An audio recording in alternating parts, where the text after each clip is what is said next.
Hey, welcome back to my channel. First things first, just thank you guys so much for the recent uptick in my viewership and subscribers, and I really do appreciate all the things you do, because now I'm at 200 subscribers. I never even imagined being able to have 200 people subscribe to me and be my patrons. Well, not Patreon, but just like patrons at like a bar or whatever. So that feels really special, and I really do appreciate, you know, getting that level of support, and I hope to continue delivering on that. So yeah, um, thank you again so much. So today's topic, bit of a well, then again, it's kind of an irrelevant one, but then again, most of the things I talk about on this channel are irrelevant because I don't know. I see that as more fun personally than just, talking about mainstream things. But anyway, so Watchdogs Legion. The game, the game, the game. It is, if I'm going to be entirely honest, the most boring, badly gameplayed, repetitive, smug, and pretentious titles I've ever seen in a video game that apparently is speaking on real world things. And don't worry, I'm not going to be coming at this from the perspective of like some anti woke asshole. No, that's not my intention. I'm just here to talk about the game, complain about it, tell you how the story just doesn't really work, why the factions involved don't really represent anything unique to Britain and like about its struggles and so on.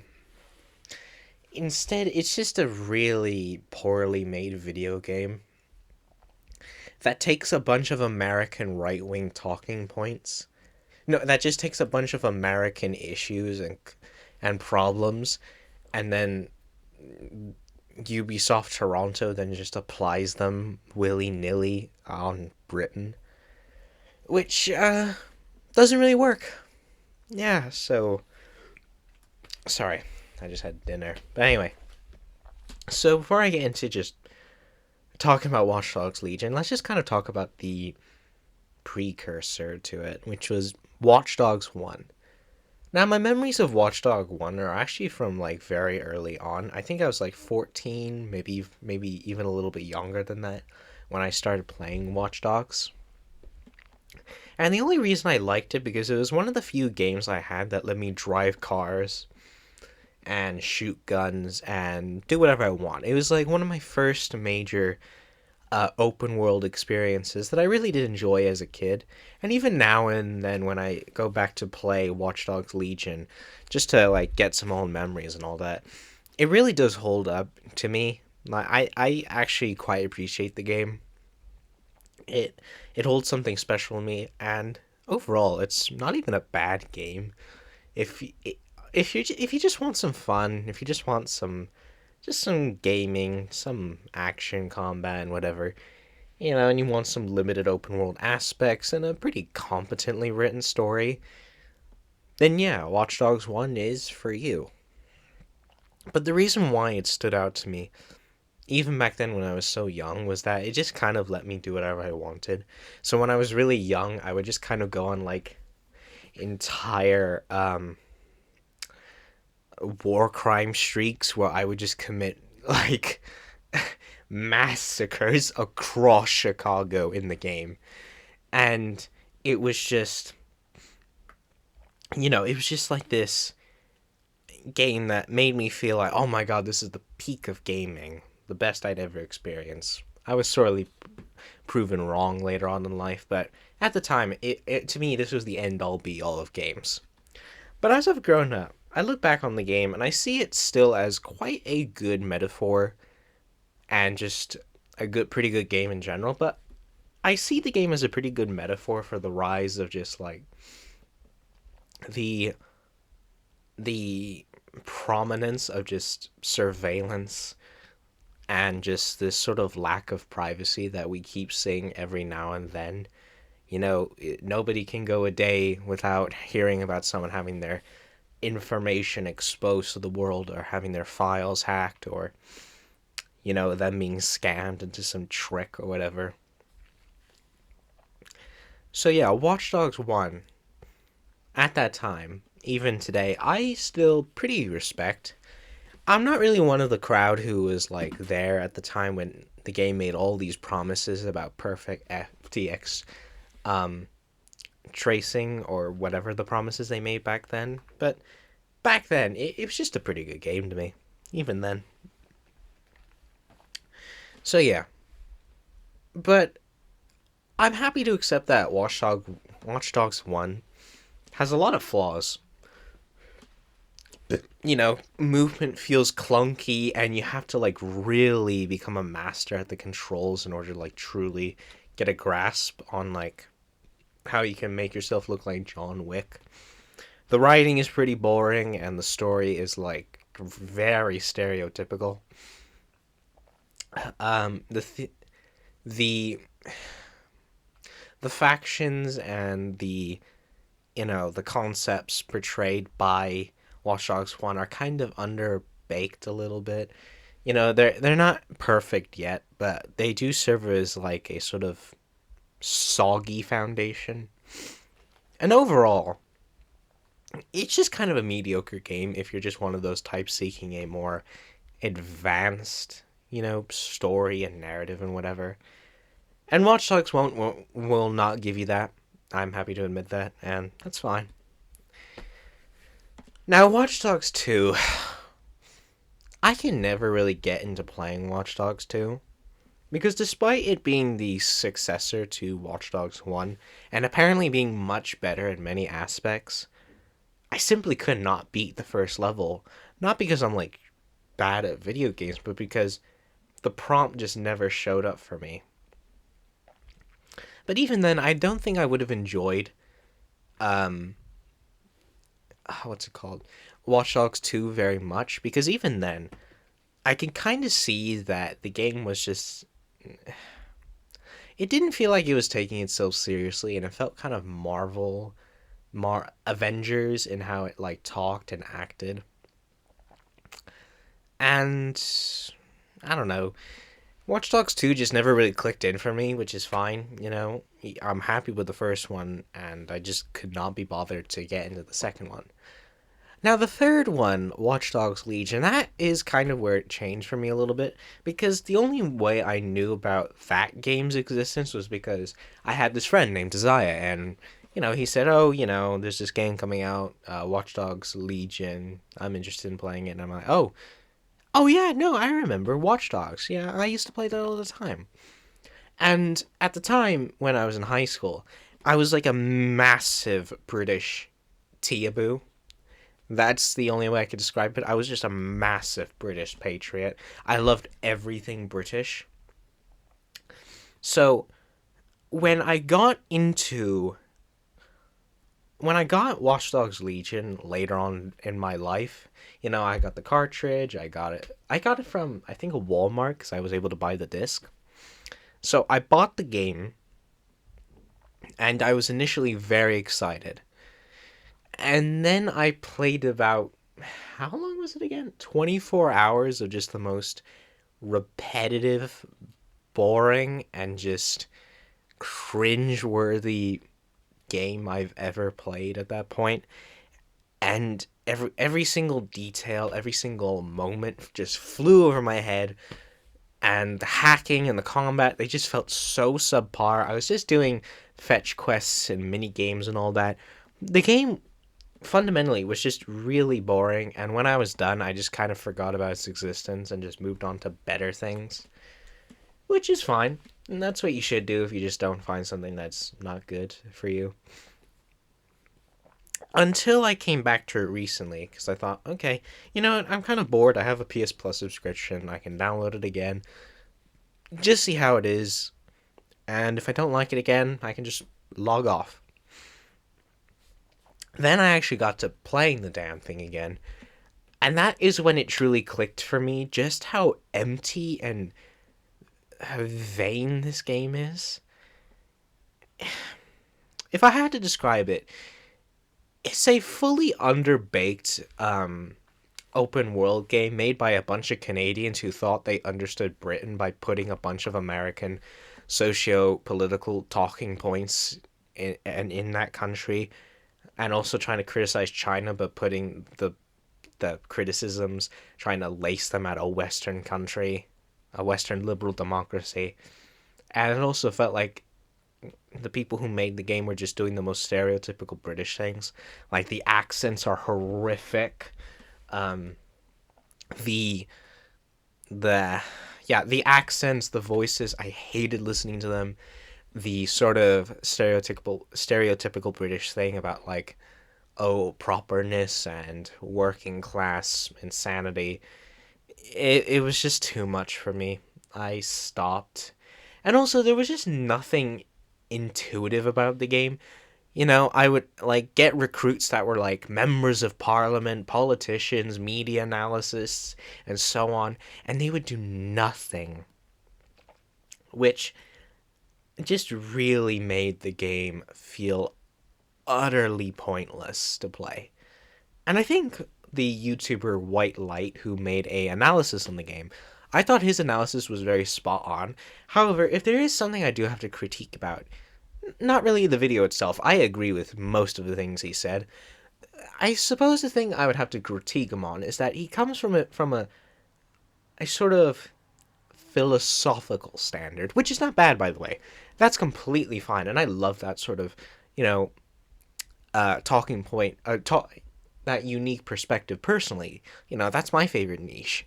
But for many other people, they simply won't really be able to get into it or to understand it. And everyone's harped on how bad the gameplay of Watchdogs Legion is. So I think something I kind of wanted to do instead was just to talk about the major themes, the plots, the factions, and so on. And really just, like, hammer home just how half-baked all of them are. And if you haven't already noticed, I put some little edits in there to, like, represent what I'm talking about at the time. So that way you could easily figure out. I don't know how to do the whole chapters thing that the YouTube gods are able to let me do, but I'll figure them out at some point. Don't worry.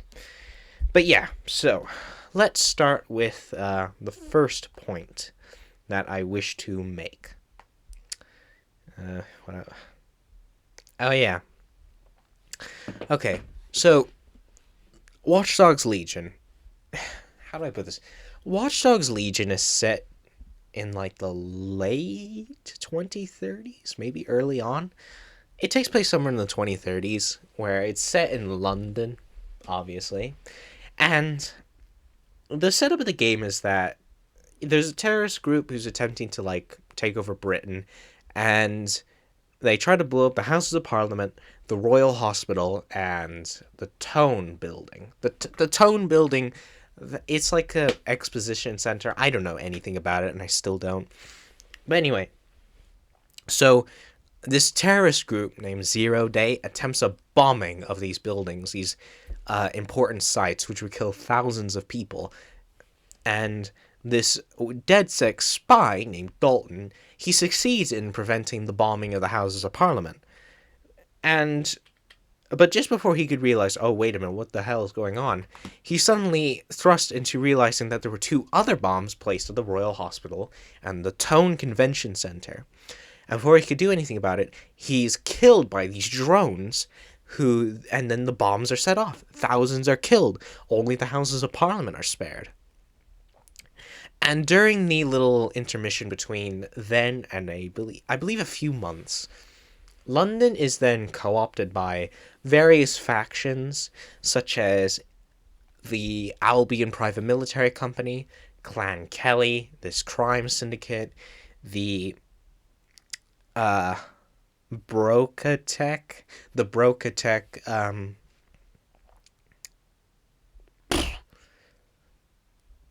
corporation?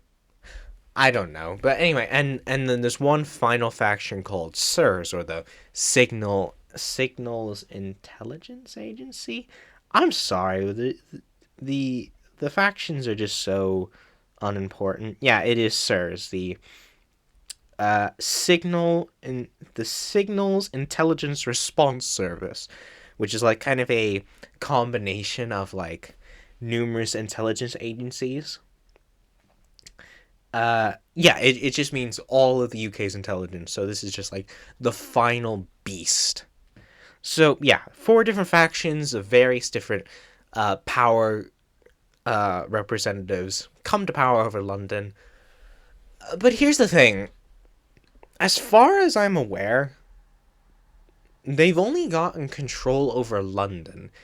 And the way they talk about London, the city, just the city, not the rest of the UK, is that London is all of Britain and only Britain. That there is nothing outside of London, and from the looks of it, the rest of Britain is okay, as far as I'm aware. And what else? Oh yeah, and apparently, if London dies, so does the world. It's just this very silly kind of foreign view of how Britain is. It's a distinctly American, no, North American, I would say. But, not even North American, Canadian and American view of like London is everything. There's nothing outside of it, which is very untrue. And, they present London as this perfect city that represents all of Britain's traits. No, it isn't. London's kind of a shithole in some places, but it's also it's not just this sort of relic. It's not even a artifact of anything. It's a city. People live there. There's diverse communities. You got Barking, which has the highest Asian population out of many of London's boroughs. You got Vauxhall, which is famous for its gay community. You have Westminster, the home of the Prime Minister and the Houses of Parliament and the Houses of Lords.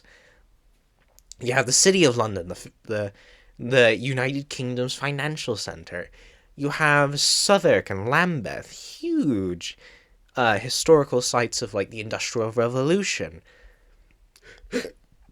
You got Nine Elms, which is where you have the Battersea factory, and it's kind of like this old relic of Britain's reliance on coal energy, which thank goodness Britain has left, by the way. So that's a positive thing for climate change activists. And London is not just the end all be all of Britain.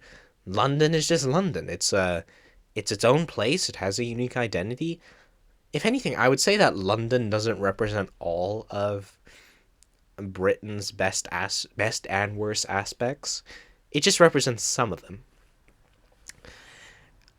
So yeah, not a great start where the game just presents London as the end all be all. And the way the game treats London, it treats it like it's a living organism, which is very strange. But then again, this game was designed by a bunch of Canadians who we all know that, you know, Ottawa is the end all be all of Canada. Anyway, so yeah, that's the setup of the game. A terrorist attack has happened. We don't know who planned it, but the opportunity has been taken by a bunch of various factions, and now they rule over London and are trying to, exploit its citizens. Not a bad premise. It's okay. Kind of we've kind of seen this sort of thing before in like London Has Fallen and Fallout London, or just various other pieces of media where we see like the capital city of a country fall, and fall in like the societal aspects, and we see factions rise up to like exploit the situation. But anyway, so that is the setup of the game. Not a bad setup. Especially young me, I thought, ooh, this is gonna be fun. No, it doesn't. It does not get fun. So, moving past that, let's get into the story act. Let's get into Act 1 of the story. Now, the thing about Act 1 is that, here, I'm just trying to, okay. So, Act 1 of the game is centered around one thing: rebuilding DedSec. Now, I think I'm just going to talk about DeadSick in this section, as well as just what it represents broadly. I think when the game's writers were designing DeadSec in the DeadSec interpretation in Legion, all they could ever see was, oh, DeadSec are the good guys. There's nothing bad about them. They're perfect. They're our perfect little angels. They're just some quirky little active hacktivists. And look, no, they're not. I hate DeadSec because they're just presented as just these morally perfect angels who know what to do all the time, which just makes them the worst protagonists. Because for video games especially, you want a morally complicated protagonist. You want someone with their own issues, their own struggles, and DeadSec as the protagonist faction, it just doesn't work. It's boring. It's not fun to watch. There's no real conflicts of interest. There's no ideology. There's only the freedom good, not government bad. Which, I mean, yeah, the British government especially, is renowned for its corruption and incompetence, as well as its like vested interest in the upper class of Britain. But the thing is that what the game tries to present is that the only people who can change things in Britain, the only way that it has ever done, is through hacktivists and revolutions and rebellious groups and all that. But that's just not the British way. And I say that as a non-Brit. See, social change in Britain, it has been uniquely different in how it develops, culturally and societally. The way you see things change in Britain is through parliamentary democracy, reformism. But even then, it's an uphill battle because the way Britain works, especially its more conservative elements, it relies on censorship, it relies on using the unwritten constitution that Britain uniquely has, it relies on the Houses of Lords, which is just an inbred cesspool of like hereditary aristocrats. And then there's the Houses of Parliament, which are uniquely designed to be absolutely authoritarian if a party wins the election. Like, the game believes that PMCs, crime syndicates, and tech giants are the ones actually pulling Britain's strings. No, in reality, the ones who have been always pulling Britain's strings were the landed gentry. And it has always been that way. And it's not just landed gentry. It's, you know, elite universities like Cambridge and Oxford and the Imperial College of London. It's always been rural gentry, rich farmers and landowners. It's always been urban elites who own like companies and, who have had connections in journalism and whatever. Boris Johnson was a renowned, news person. He worked as a journalist before he went on to become a politician. For, I think, the mayor of London first before, becoming prime minister later on. Essentially, that's where the source of power has been always in Britain. It's the civil service, it's the elite universities, it's right-wing media like the BBC, the Time, the Daily Mail, and so on. And it's always been rural farmers and, the service elites. That is how the British power structure works. But this game entirely doesn't even acknowledge that. Instead, the only bad people are American, stereotypes of armament manufacturers, criminals, and tech giants. Which, sure, some of those things can apply to Britain, especially the weapons industry in this country, and, various tech giants having lots of influence. But they're not the actual ones who pull the strings in Britain specifically. They're just elements of a larger problem. And this is what annoys me, is that the things that the game represents as the real big bads, those are uniquely American stereotypes. They're not British at all. Or, like, if they are, then they're designed to be entirely America coded, particularly MAGA coded, which I will describe later on. But for now, now that you understand how Britain basically operates, when you have a faction like DedSec, they don't feel like they feel natural to the story at all, or to the setting, in fact, or the cultural context. DedSec is just a bunch of good guys who can never do any wrong because they're the good guys, so shut up. And there's two main leaders in this faction. There's Sabine, who's like the leader of DedSec, and it's basically like this, oh, London is in the middle of a death spiral. You know, she's basically the Margaret Thatcher of hacktivists. And then we got Bagley. Now, to be honest, I kind of like Bagley because he's just this deadpan narrator, but at the same time, he's annoying because I don't care about him. I don't give a I don't like him because he makes jokes at inappropriate times. And then he was like, oh, but he's so funny and quirky. He's not funny. He's not funny. He has never been funny. That's just not true. When has he been funny? I have not laughed at a single thing he said. And I was not emotional when he had his fake death out scene. So yeah, that's the Act 1, where we meet the, DedSec, and we begin building up the faction. And we realize just how America coded this game is. Or, actually, no, not even America coded. Just how narrow the Canadian lens was on this game. Anyway. Oh, and you'll note that I didn't really give you a protagonist per se.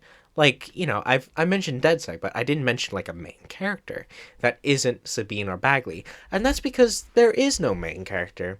Instead, this game employs an entirely stupid and arbitrary system of employing dozens of NPCs as to be your main characters that all have unique skills but amount to nothing in the end. And the system is really dumb because I keep accidentally killing my operatives every now and then. And the game just... It doesn't even have an option where I can have lethal weapons or non-lethal weapons or employ different styles. The game's combat and so on are just so boring. The melee combat does not feel fun or interesting. The gunplay feels terrible. And the characters themselves and like moving around London, it just feels so restrictive. I think even Watch Dogs 1 was more fluid in its movement and combat compared to Watch Dogs Legion. Which is a real shame because, if anything, Watch Dogs 1 should have been the template for your great ideas, not the actual height of your series. Anyway, so that's Act 1. We get introduced to DedSec, we get, the idea. And this is where the main story begins, because we're like building up our little hacktivist rebellion group, and so we begin to understand what the story is. Now, the story of the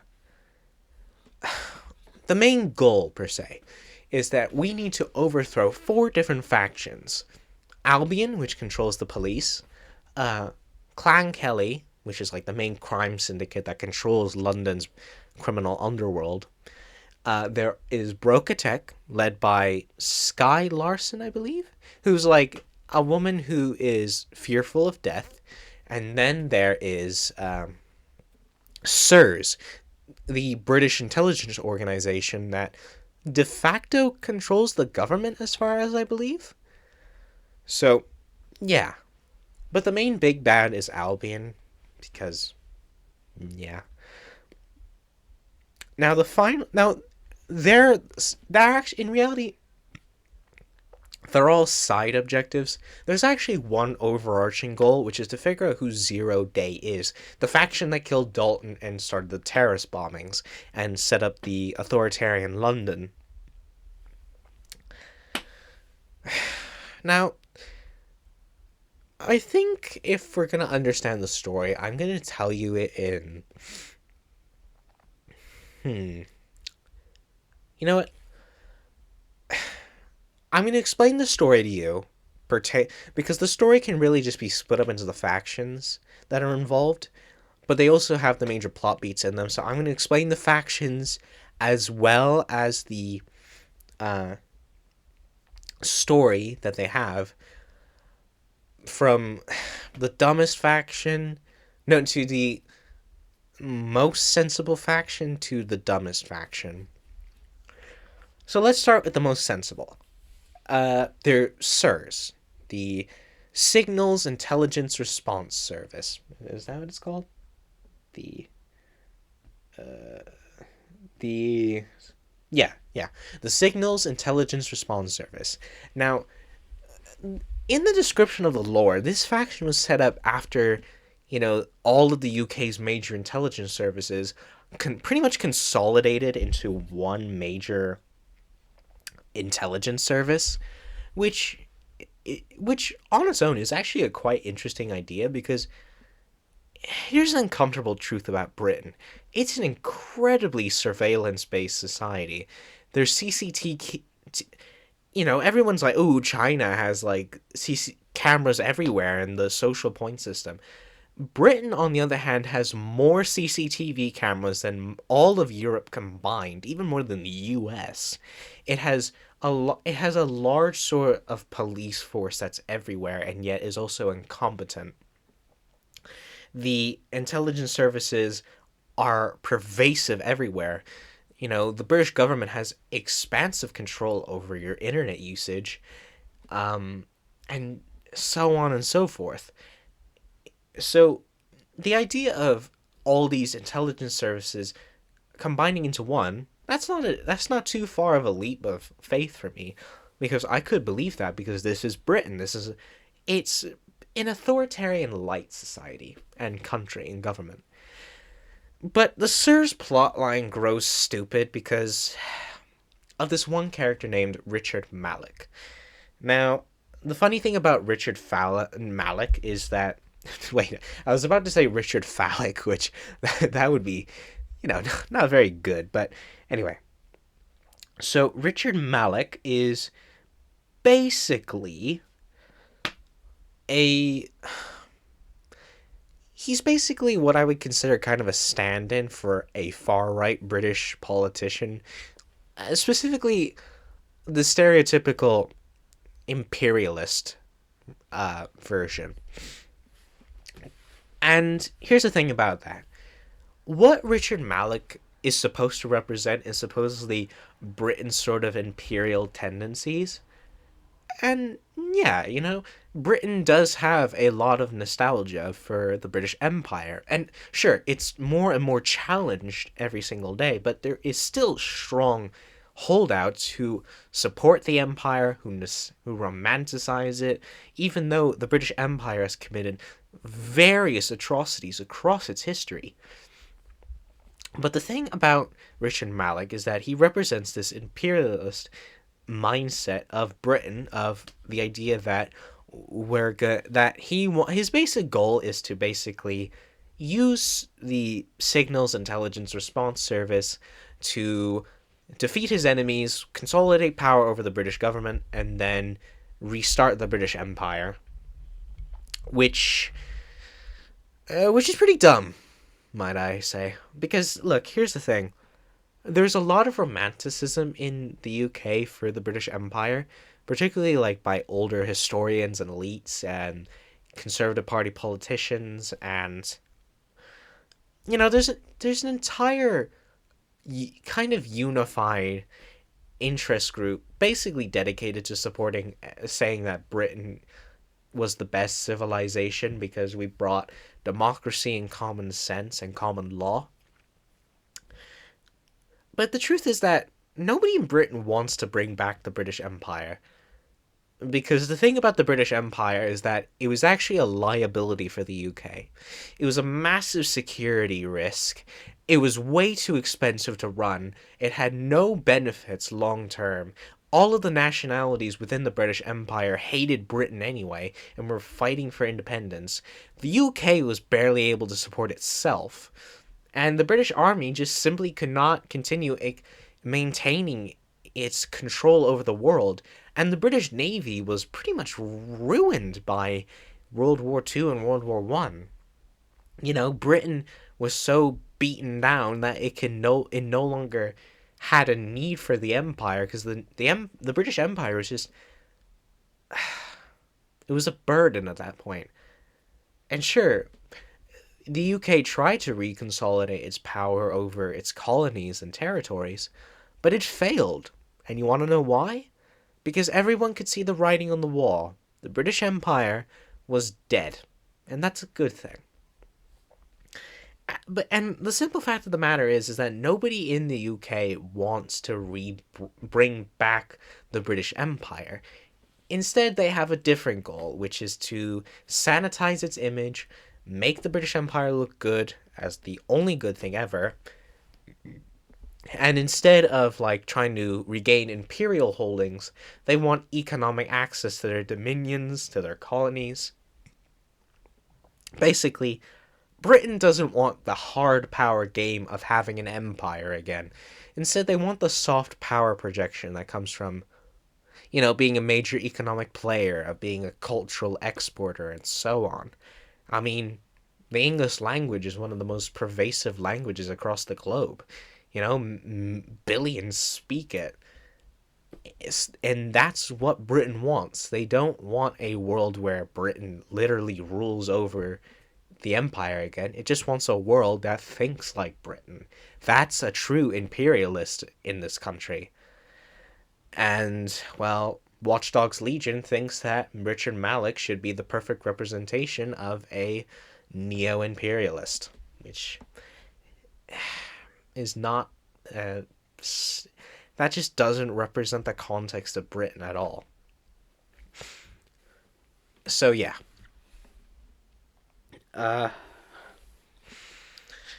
So that's Sirs.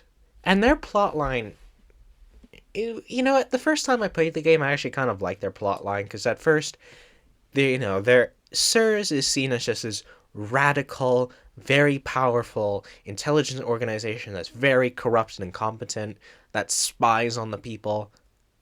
And basically, they want to rule over the British government and so on and take over. But what's stopping them is Richard Malik, who's playing this double agent game where he pretends to join DedSec, but he uses DedSec to assassinate the leadership of Sirs. And in the end, he almost succeeds in conquering the British Isles, but he fails. And, look, despite all my problems with the representation that Sirs has, and Richard Malik, and how the writers seem to think that Britain has this neo-imperialist, we want to conquer the world again mindset, it was not the worst. It was not the worst representation of how, just how they believe Britain works. So, what? Despite all of its problems, I would say that the Sirs plotline is actually not the worst. Not by a long shot. And it's not the worst subplot I've ever experienced either. It was just kind of mediocre. Now, let's go to the third most stupid plotline and faction, that being Brokatech. Now, Brokatech, from what I can see, is this sort of faction that seems to attempt to be representing the hyper tech influenced, service based power brokers who the writers seem to believe have a lot of influence in Britain. And look, okay, Brokatech works like this. It's basically a tech giant, Silicon Valley type stuff, but the main leader, Sky Larson, she's afraid of death. So in reality, she's using her company to, try and, avoid death by making herself an AI consciousness. And actually, you know what? This plotline, I actually have some conflicting feelings on it. So let me talk about the faction first and what they represent, and then I'll talk about Sky Larson separately, because they both deserve their own this analysis. So the first one is Brokatech. The tech giant that apparently has lots of power over Britain and basically uses the chaos going on in London to expand its influence, to get more money, to get human research subjects for Sky Larson's immortality plans. Now, actually, I do find the Sky Larson plotline of like forcing humans to become part of London's infrastructure quite interesting, but it's the representation that really irks me. It's this the thing about the Broca tech is that in the Watchdogs world, I can kind of believe that a sort of British tech giant came about, but the way they represent it is sort of the same way that America views Silicon Valley tech bros and giants. It's this Americanized and Canadian view that, you know, American corporations want nothing more than power and profits and the bottom line, and that the CEOs just want permanent power and pleasure. And I'm not disagreeing with that at all. In fact, it's actually a reality. We have Elon Musk, who's a complete prick and a far right lunatic. Then we have Jeff Bezos, who literally lets his workers die. And now we have. Who else? Oh, yeah, and then we have like every sort of other tech giant or company executive who just uses the companies to commit more crimes, like Epstein. Anyway, it's a very American view and a very unique American problem of just, historically, the American government and Congress has always attempted to prevent this sort of rise of mega corporations and just monopolies over everything. And it's famous. We have the U.S. has a long history of trying to prevent that from happening, and at the moment, its battle is failing. We have Trump as president, and he's a millionaire. Every corporate giant now has even more influence over the U.S. and the government than usual, and every anti-monopoly law seems to be failing as more corporations are monopolizing on everything, and this is very true. It's a sad fact of reality. But look, the thing is, this is a very uniquely American problem. Not something I would say is happening in Britain, at least not to the same extent. See, Britain, it still has the major problems of, major business interests lobbying and controlling the British government. That is absolutely true, and I would not debate that. However, unlike the US version of the corporate problem, which is purely in it for money, in Britain, the corporate interests actually have more of an ideological edge to them. See, in the US, the main goal of like corporate buyers and lobbyists is libertarianism. It's an ideology that's like the individual is most important of all. But the libertarian movement has been co-opted by corporations and CEOs in order to essentially use it as hey, I want the government to be libertarian so then I don't get taxed, which, very scummy.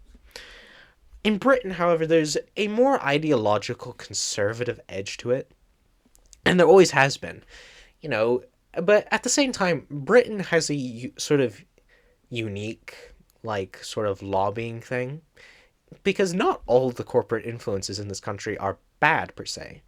You have the Co-op Group, which is famous because it not only has like numerous different services, they have funeral management, they have supermarkets everywhere, they have stores in every town you go to. It also has a political party. It's literally corporatism made political. The Co-op Group has a political party in the parliament. But here's the thing. The Co-op Group, whilst a corporation, has an ideological social democratic edge to it. Or as they say, cooperatism. It's a broadly like sort of syncretic left-wing thing. And the reason why people are willing to forgive that is because the Co-op Group has a vested interest in the communities that they're serving.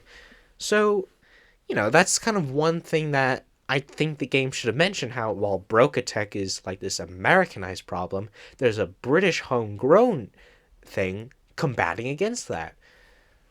But no, instead Broca is made to look like every American tech giant. But moving away from my criticism of Broca Tech for a second, Sky Larson, I actually kind of like her character because it is something very relatable that to me personally, which is her fear of death and her wishing to avoid it. Now, while I would say that my journey to accepting the concept of death and realizing it is a very necessary thing, because if you don't have death, then life means nothing. Sky Larson, meanwhile, is interesting because she's so afraid of death that she's willing to steal the lives of others to achieve her end goal, which is to become immortal. Which, very interesting idea. But, like, the game doesn't portray her as a. The game portrays her as this ultra insane and psychotic person, which I'm not against. She's the CEO of a major corporation that kidnaps people. She's a monster. But it's just presented in such a way that it just suspends disbelief. So I guess my only critique with Sky Larson is that I wish she was more representative of how an actual CEO would act, being a libertarian, being a jerk, being on the Epstein list or whatever. So yeah, that's Broke Attack. That's the third stupidest faction, but not the dumbest. I actually kind of like their ideas and the themes they attempt to talk about, but in reality, they're horrific at doing. But then we get to the top two stupid ones, and also the final two stupid ones, but that doesn't matter, does it? So the second to last one is Clan Kelly, who's supposed to represent this sort of crime syndicate problem that apparently the UK has, or at least London at least, where, there's this all-encompassing gang that's super powerful, that does human trafficking, has slaves. And look, in this subject, I'm going to be a little bit more careful, because crime is a very serious problem that affects every country, every walk of life, and no matter who is involved or where it's happening, it's not a criminal problem. It's an industry, essentially, a black market industry built upon the suffering and misery of others. And but there's a difference, the way they operate. See, Clan Kelly operates on sort of an over Americanized version of how crime works, where in the US we have infamously two massive gangs. We have the Crips and the Bloods. They are massive organizations and crime syndicates that span across the country. They have branches everywhere. They have memberships in the thousands. They commit numerous crimes like racketeering, prostitution, violent crime, gang wars, and so on. It's a massive problem that the US has never been able to confront, because the US incarceration system and the criminal reform system is so broken that it doesn't prevent crime. It only stops it for a little bit, but then perpetuates it. It's a very corrupt American system. But here's the thing. Britain, unlike America, while Britain has its own problems, the country still has a remarkably more effective criminal justice system and a police prevention unit far more advanced than what the US has. Not only that, but there's no guns here, like no Second Amendment rights of any kind, because of Britain's long history of reform. That's one of the more positive aspects of the slow, gradual change. Britain no longer has any guns. No firearms of like AR-15s or submachine guns or handguns. Britain is a lot safer in that aspect. And not only that, but there's also crime prevention, which to any Americans watching, basically crime prevention is it's a policy idea. No, it's a policy practice where the government commits to trying to uplift the communities of a particular area or so on, to make the quality of life better, to turn people away from crime, which that's what crime prevention is. And even if crime does happen, instead of just outright punishing the person, instead the perpetrator has to go through reforms. He has to learn, he has to get back on his feet, he has to increase his quality of life with the help of the state, which that's how it works in Britain, and it's a very good and effective system. It's not perfect, obviously. There's a lot of problems with it still. But to compare it to the US, as this game constantly does, the British system of criminal reform and justice is far more effective. So yeah, that's Clan Kelly. Clan Kelly is basically supposed to be the Bloods or the Crips of the UK, but I just don't really buy it. I mean, I can imagine like criminals benefiting from the cyberspace revolution that happens in the Watchdogs universe, but the thing is, I don't really. Clan Kelly just has no broader goal other than just being an evil crime syndicate that enslaves people. You know, of just being human traffickers, which just makes them a very boring faction and also stupid because they just have no broader goals. And especially, what's her name again? Lady Kelly? Here, let me look it up.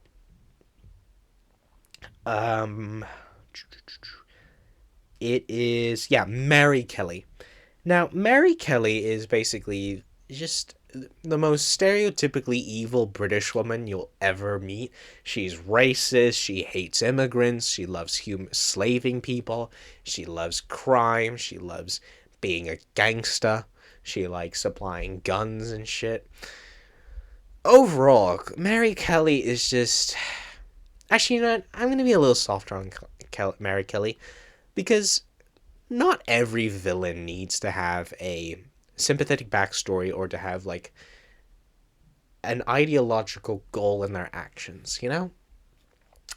The only reason why I bring it up for the last two factions, why I harp on it so much, is because those two are explicitly ideological and you're expected to like understand something from them. I mean, the game demonizes them and their ideologies, but at the same time, you know, it's just, how do I put this? With Clan Kelly, because it's crime, you don't really need to take away any moral lessons from how writers portray criminals. I mean, you can make them sympathetic, but Mary Kelly is just an evil woman running an evil faction. So in that case, I'm far more accepting of just like letting them be the evil faction. But their entire existence in the game, I just feel like is really stupid. Because, well, I'm a cynic. But anyway. So then we get the, how do I put this? The last faction, who are the dumbest. That being Albion. Albion PMC. Now, the Albion PMC, led by Nigel Cass, was it? Yeah, Nigel Cass. This is the dumbest faction by far, because what they're trying to do is to basically demonize the right wing of this country and the pro-Brexit crowd, the anti-immigrant crowd. They're basically trying to lump in all of the worst aspects of, or like what the Canadian makers of the game see as the worst aspects of Britain, you know, like immigration skeptics, EU Eurosceptics, and so on, and they're lumping them all into Nigel Cass and a corporate military manufacturer to really increase the evil. And, God, look, I am not gonna, when I talk about this faction, I am not gonna be defending any of these ideas, because I am not, like, I don't agree with many of these points that the game is demonizing, but at the same time, you know, immigration skeptics and EU skeptics, at least the ones I know, the moderate ones, they're all very normal people who have very, like, emotionally driven and, like, they have understandable reasons for the positions they have, and not everything is just like, ooh, I'm an immigration skeptic because brown person bad, or EU skeptic because Ursula von der Leyen is working with George Soros.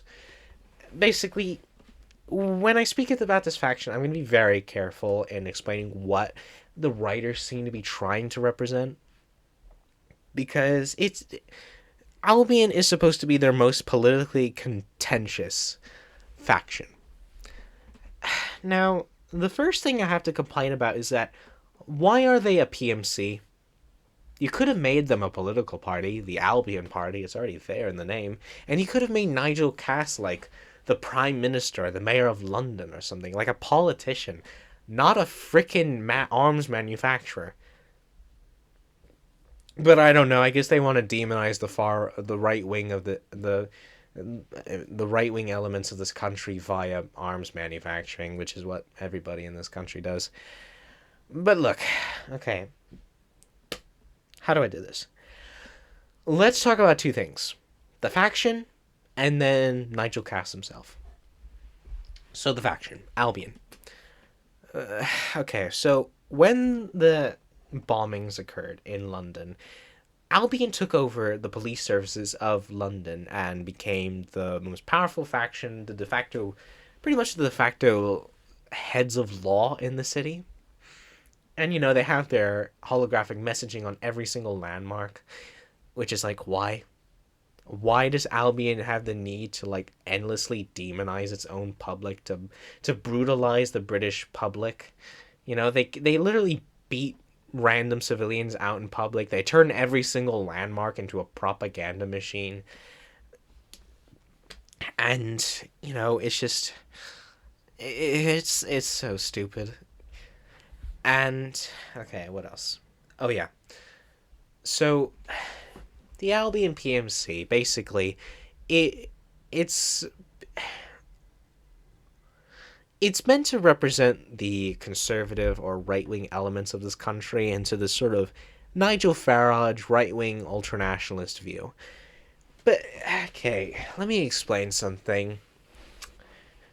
The far right of Britain, you know, your Tommy Robinsons, your Paul Goldings, your Britain Firsts, they don't actually represent the right wing in this country. They're just all Nazis and just assholes and Christian fundamentalists who don't even follow Christian beliefs of love and so on. I mean, those people literally think empathy is a sin, so who gives a fuck about them? No, instead, they're not the true British right wing, you know?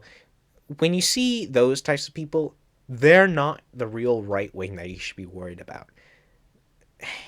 You know, instead, the real right wing can be found within Reform UK, the Conservative Party, the Labour Party, the British government, the media, the universities, and various other lobbying and interest groups, as well as political organizations all across Britain. See, what this game wants you to believe is that the major right wing elements in this country are all anti-immigrant, they're all anti-EU, they're all pro-empire, they're all dictator, but they don't explain why or give you the correct context. And look, here's the thing: the real British right are not like what the game imagines. Instead, the British right are not led by guns and marches. They are found in suits and clipboards and political party pamphlets. They are found in speeches saying that there's going to be an island, we're going to become an island of strangers, in Enoch Powell's Rivers of Blood speech. They're going to be found in the newest immigration quotas you find. They're going to be found in the newest anti-woke legislation for education. They're going to be found in Reform UK's political party and their climate denialism. Essentially, the British right are far more respectable and far more appropriate and mature than the American version of that. They hate immigrants not because they're brown, but because they represent a fundamental threat to the idea of Britishness, of the idea of Western Christian values. It's not the type that the far right are imagining, it's the type that the British conservative and Tories imagine. It's the sort that the gentry want to avoid. They don't want immigrants coming in because they could, like, you know, they could either. There's two distinct views on immigration. The first is that they want to welcome immigration, not because they believe necessarily in diversity, but because they're easily more exploitable. And the second view is that immigrants should just not come here at all because they are unchristian, un-British, and unfit to be in this country. And then there's the EU skepticism. Now, the way the people think of the EU skeptic movement in Britain is that Britain wanted to. It was just, the entire movement was led by British ultranationalists like Nigel Farage, and was a movement because it was just run entirely by fascists. No, that's not it at all. See, Brexit was not a recent phenomenon found in 2016. It has been an idea that has always been there since the Thatcherite years. That the idea of leaving the EU is something that the upper classes have desired because what the EU represents is an anti-elite, you know, uh, authoritarian and an anti uh, nationalist message.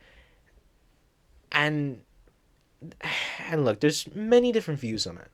The first reason why people wanted to leave is that they don't like the political institutions that the EU has established, like the EU Parliament or the EU Council and so on. And it's kind of understandable because many people feel like, hey, we voted for the common market, we didn't vote for an EU Parliament. And why does the EU make laws for our country? Why does our prime minister need to be reduced to a governor? And that's a very reasonable argument to be had. It is a conversation that does need to be needed about the power between the member states of the EU and the EU itself. But then there's more economic views on it. The first view is that the elites had was that they should stay in the EU because it's a money generator. But the second view, led by warlord capitalists as they're called, is that the EU is an inherently anti-corporate entity and that once they get rid of the EU, then Britain will be able to do whatever they want. But that doesn't answer the core question of why does EU skepticism exist so much? Well, it belongs in and has a long-rooted traditions in the idea of British exceptionalism, that Britain is exceptional at everything it does, that it need no partner in the world, that we built the empire, we spread our language across the globe, Britain is perfect, we do not need the EU, we don't need America, we don't need the world. The world should follow Britain, not the other way around. That is the true goal of the British right. It's not a totalitarian fascist state. It's not an anti-woke dialogue. It's not even it's not even just purely a Western Christian idea. It's this idea that Britain should not be weak. It's this idea that Britain must be strong now, it must be strong tomorrow, and it must be strong forever. So that's why when anybody ever tries to lobby criticism against the UK, they're met with skepticism and even hate because they're seen as being anti-British traitors. Because, sadly, the British public has been consumed with British exceptionalism for years. And look, British exceptionalism is a dangerous idea, and I think it's a dangerous idea for any country to believe they're exceptional. But at the same time, I don't like the idea of just being constantly putting down your own country.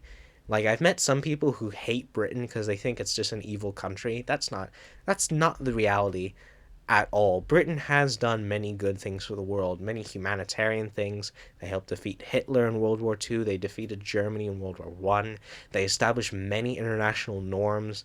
They brought law to some places. They reformed and helped many peoples and cultures move away from certain traditions that would be harmful to life. But at the same time, look, Britain is not good, it's not bad either. It's morally grey. And that's how it should be seen. And we should hope and strive for a Britain that leans more to being morally good. Albion, instead, in this game, is made to represent just the worst strawmans of every single British right talking point. No, specifically British far right talking point, and put into one military faction that controls London, and that's about it. And you've already heard all my problems with it. They don't. Albion doesn't actually represent the actual proper right in this country.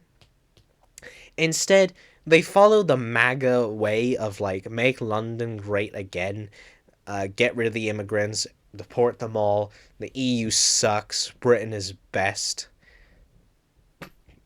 Britain's finest. They follow in a very American coded message and idea. And look, the reason why I keep bringing up the Canadians is that this game was made by Ubisoft Toronto. So the people primarily working on this were a bunch of Canadians. And look, Canada is not Britain, and Britain is not Canada. So it would feel improper for a British person to write about America, and it would be improper to talk about an American talking about Britain. You have to learn, you have to understand, you have to do the research. But this game just doesn't in their political messaging and themes. Everything is just a straw man, or if it isn't, then it's an American coded message. The game is just anti-Americanism, but it's placed in the wrong country, which is stupid.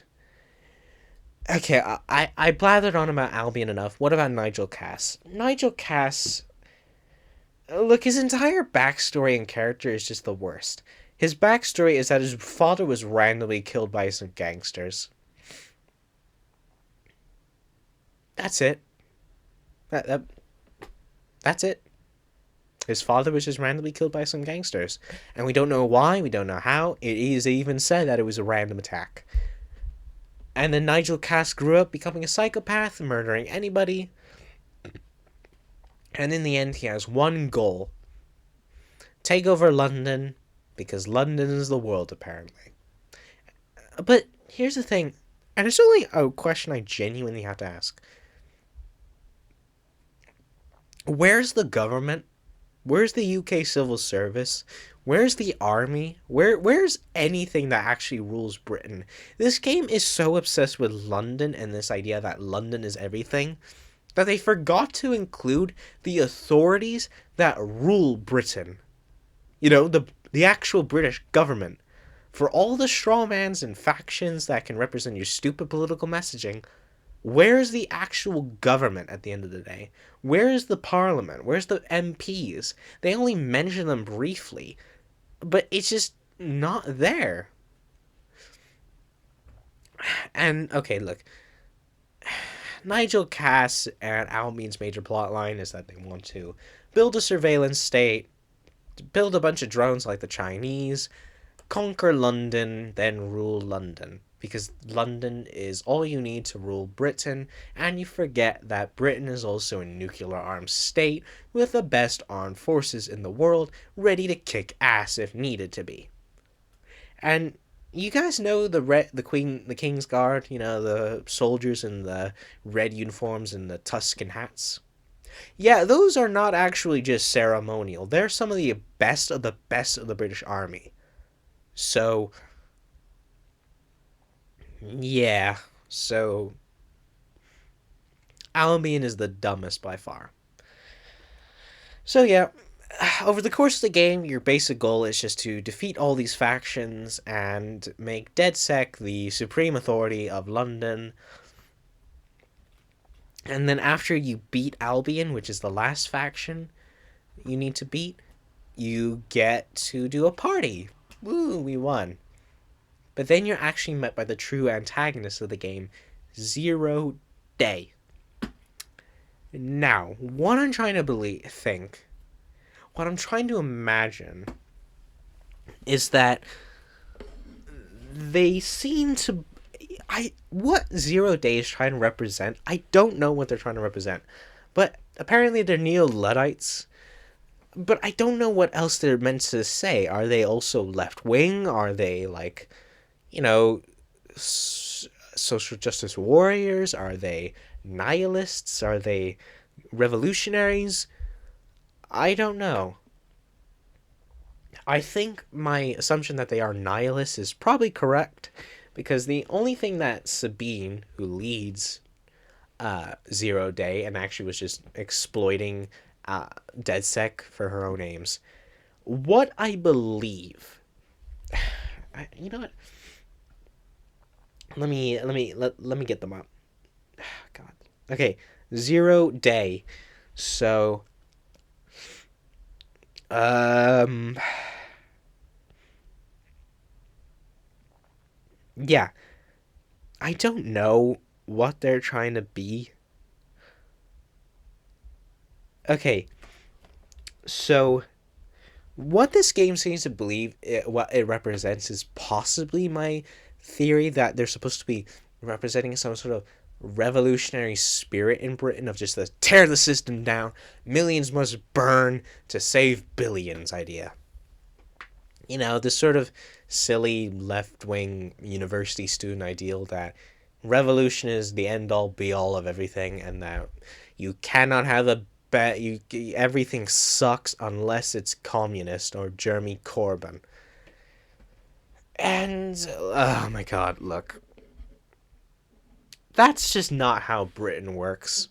If you want things to actually change in Britain, you have to become an MP, or a lord, or the prime minister, or a civil servant. That's how reform and change has always come, because that's just not in the British consciousness. There's never been a British Revolution that's ever succeeded. The only attempt that we've seen was in the 1600s, when we had Oliver Cromwell rise up with the Roundheads, with the with the Roundhead with his Roundhead forces. You know, they rebelled, they formed a republic, but the republic failed immediately because it became a military dictatorship. It became a monarchy in all but name. His son became the ruler of Britain just after him. And so he was overthrown and the monarchy came back. And this time the monarchy actually reformed much of its previous faults to ensure that a rebellion like, the English Civil War could never happen again. And what was the result? There's never been an uprising. There's never been another British Civil War.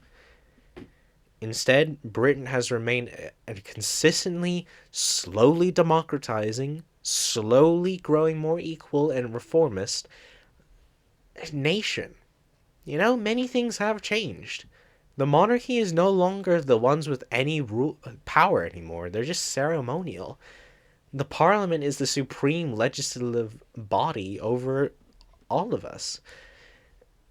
Democracy is now more available than ever, and the only reason why people complain about figures like Nigel Farage is because they also can't be bothered enough to fucking vote.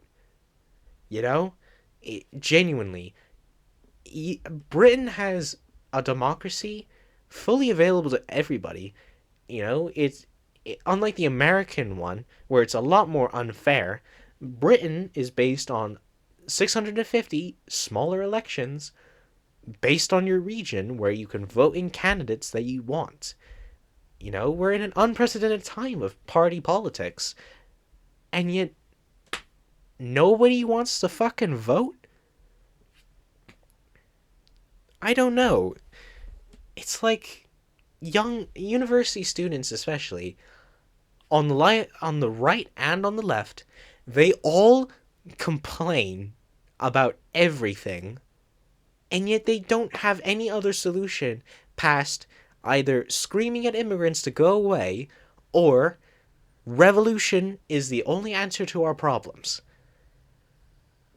That's what frustrates me so much about this game, because it doesn't actually say anything or represent anything Britain actually is.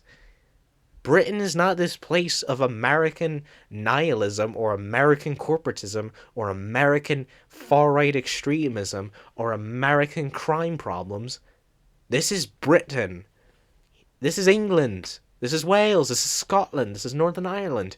We have our own unique problems. We have democratic backsliding in the House of Commons. We have the monarchy being pretty much exempt from the law.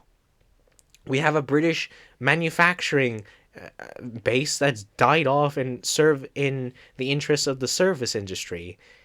Britain, Britain's Tories and elites are growing ever more powerful and influential, even when they're out of government.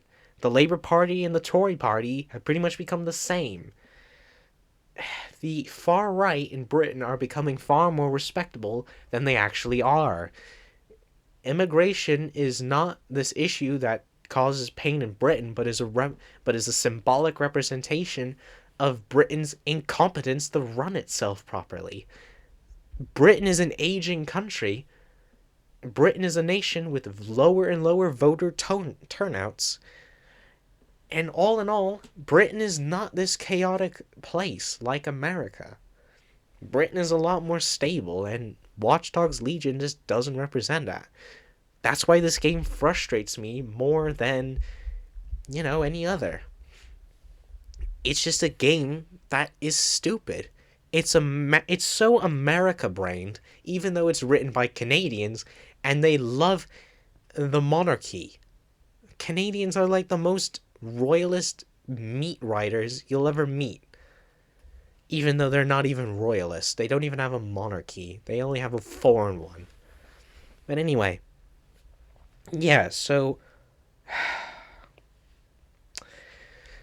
past the wider problems of just how this game utterly fails to represent anything relevant or unique to Britain and fails to say anything to inspire the British people or to make them think or to say, hey, we recognize your problems, here's how we exaggerated them or make them hyperbolic, but you understand what they are.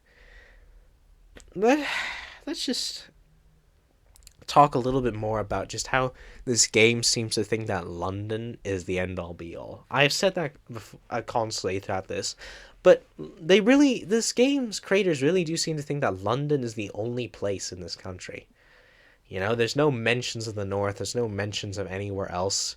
I think Scotland has been made to be independent because, well, this game was written by a bunch of Canadians, and they seem to be left-wing enough to think that Scotland deserves independence, but not Quebec.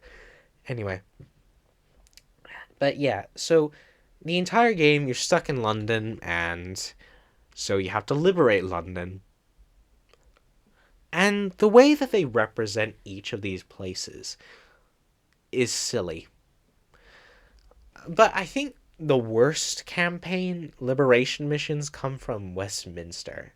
Not just in just how the gameplay was designed, but in just how they talk about a London borough. Just a London borough. So, when you're playing the game, you can notice that Albion has control over the landmarks. And when they do that, you have to do a bunch of various missions all across London boroughs. They could be liberation missions of saving a hostage or destroying an enemy base or, so on and so forth. Pretty simple stuff. Pretty boring stuff, but pretty simple. So, Westminster, you do all of that stuff. You complete the various missions, and then you have to use a spider drone to climb up through Big Ben's innards, and then you just have to turn off the Albion propaganda system, and then apparently Westminster is liberated. Even though that makes no sense because Westminster is the home of Downing Street, the British government, and Buckingham Palace. So I don't know how in all hell Albion just gets to do whatever they want in the government's seat of command. But anyway, so after you do that, you then get the worst representation of Westminster. Because apparently the characters are like, oh yeah, Westminster's so important. It's where Big Ben is. Big Ben represents our parliamentary democracy. And all that stuff. Okay. So, Do you hate so you hate the far right in Britain, but you're not willing to recognize that Westminster is a place of incredible elitism, of government overreach, of a massive parliament that is growing less and less responsible to the people every single day, that is seat of the House of Lords, a literal component of the government created by a bunch of whiny inbred aristocrats who couldn't give up their power, who committed various scandals and crimes, of Buckingham Palace, of a royal family that barely involves itself with the British people anymore, that have literal sex offenders as part of the royal family, that you're not going to recognize that Downing Street is the home of is not even a home anymore. It's a revolving door for various prime ministers of varying mediocrity that do whatever they want. Or that Westminster in general is the home of the Tory gentry elite, of the British elite who control everything in the UK, who steal our resources, who cut the welfare state while also needing tax cuts for themselves. So you're willing to dick ride Westminster as apparently being the home of our parliamentary democracy, while at the same time claiming that anybody who doesn't agree with the EU, who has questions about how the UK government treats its immigration policies, who has questions about just how the UK in general is evolving as time goes by, as far-right, violent nut jobs.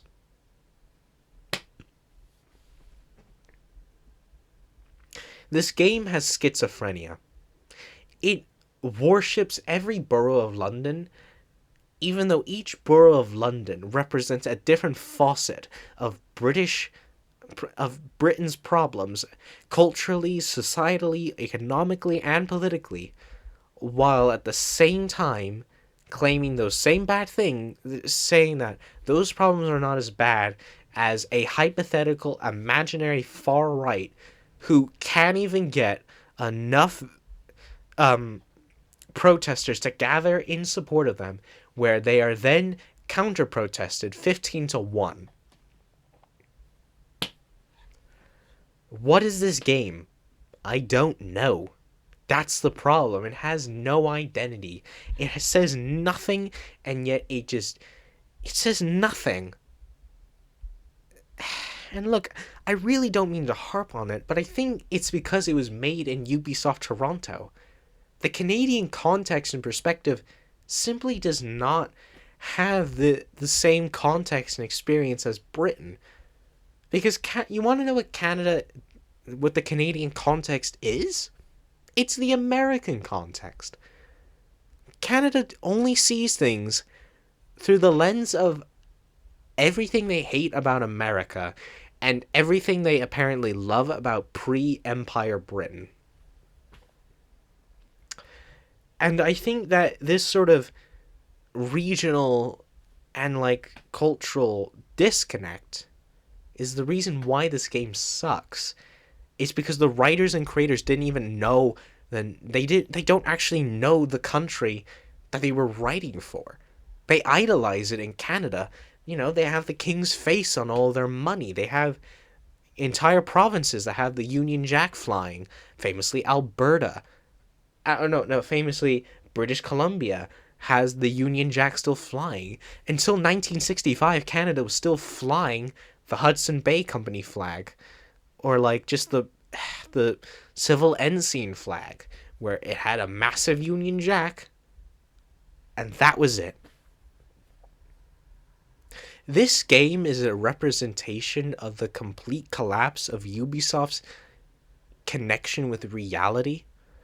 And it also serves as a representation of it pushes even more of this stupid American idealized world of American social justice politics, of what they think the most pressing issues are, and completely ignores Britain's unique identity, unique problems, and unique cultural context that could have made Watchdogs Legion an amazing game that actually says something.